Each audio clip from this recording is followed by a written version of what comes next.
Hi there, and if you're like me, you realize when you look around that a lot more people are upgrading to Blu-ray recently, and in some cases they're completely getting rid of or neglecting the DVD counterparts that are out there.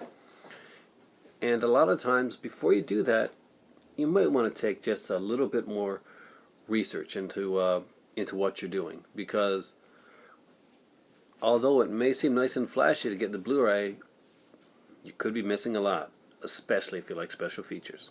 And that's what we're going to talk about today. TJ Pyramid on here has actually mentioned that quite a bit to me about some Blu-rays that come out and the features are suddenly gone. And that is definitely true. I remember that there was a Rob Zombie film, and I'm sure Lola's Basement will know more about this one, that at the time had incredible special features on the DVD version, but for the longest time when you bought the Blu-ray, there was a lot of stuff missing. But since I don't have those, we're not going to really talk about those. The other one that I don't have, and I don't have it because I really wanted to get the Blu-ray edition of this movie, was The Entity. The Entity had some great features on the DVD version, but when they upgraded to Blu-ray, the features were no longer there. But here's two I can talk about. Back in the day when Anchor Bay, who puts out so many versions of Halloween, if you're a Halloween collector and if you've followed Anchor Bay over the years, then you know exactly how many versions of Halloween and Evil Dead have come out. I was extremely excited when I found out that my HMV was carrying the Blu-ray copies of Halloween 4 and Halloween 5. So excited, in fact, that I went to the Blockbuster that was near me that day, and I traded in Halloween 4 and 5, my DVD copies that I'd had for ages. I actually had two copies of one of them. I had a 2001 and a 2006 copy of one version of the film. I think that may have been Halloween 4. So, with the DVD copies of Halloween 4 and 5 traded in, I was ready to upgrade to Blu-ray. I was going on to the next generation. My Halloweens were going to look fantastic. All my cool features were going to be in Blu-ray now. And the covers were kind of lackluster, but I didn't mind. I really wanted these films. Halloween 5 is probably the lesser of these two, but it's a guilty pleasure of mine. And man, was I surprised to open this up and look for the introduction for that Danielle Harris and Ellie Cornell, the stars of the movie, did for the film, and it wasn't here. And I probably could have let that pass. After all, it's just an introduction, even though there was really no reason to take it off. After all, there is other things with Danielle Harris on here, including audio commentary, so I'm guessing it wasn't a rights issue. Also, there was a 17-minute making of documentary on the on Halloween 5 DVD. It doesn't exist on the Blu-ray. So if you haven't upgraded yet, save your money and wait till they re-release it. Also, Halloween 4. This is probably the biggest of them. I read the press release when it came out, and I was very excited to see this.